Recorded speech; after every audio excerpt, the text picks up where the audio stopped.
state of New Jersey, and our plan is the best. Hey there. We are New Jersey, and we'd like to speak about the New Jersey plan. We call for equal representation between states through one unicameral House. Now, you might say that this House will not have checks and balances, but you are wrong. This House will have checks and balances from the executive branch, the judicial branch, and other members and groups of this House. Earlier, we said that each state will receive equal representation. In the Declaration of Independence, it states, "Every man is created equal."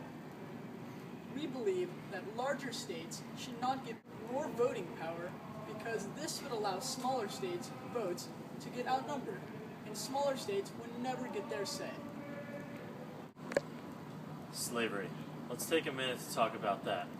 First of all, we propose slavery should be illegal in the Union, but slaves will be seen as property.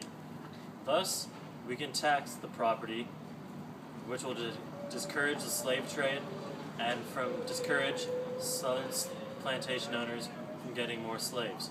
Also, it will not count towards the already large population in the South. We will also abolish the international slave trade in a hope to contain slavery in the United States and prevent an increase in the number of slaves.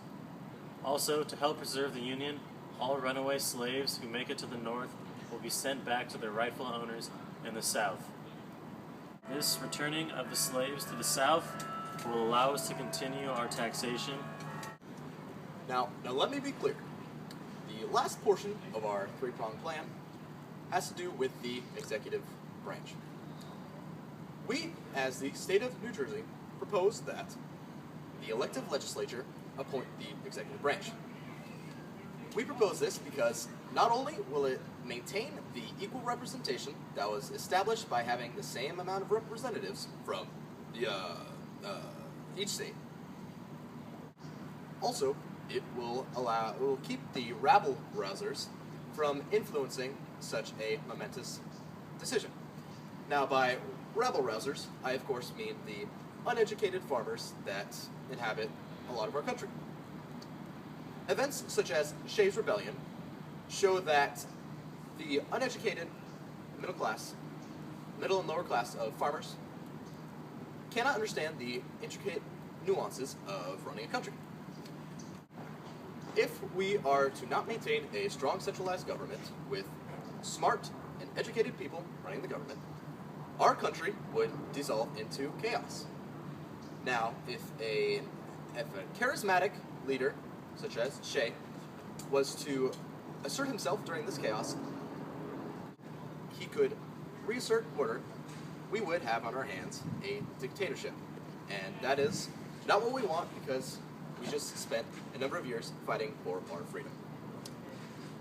Now let me be clear.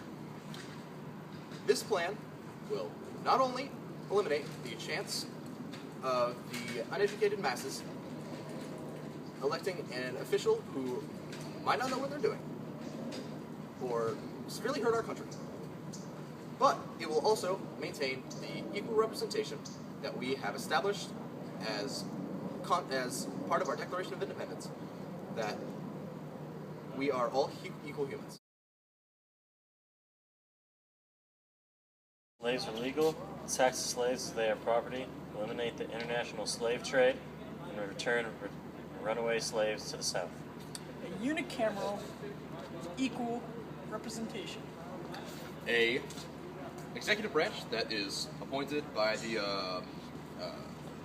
let me be clear, the equal represented legislature.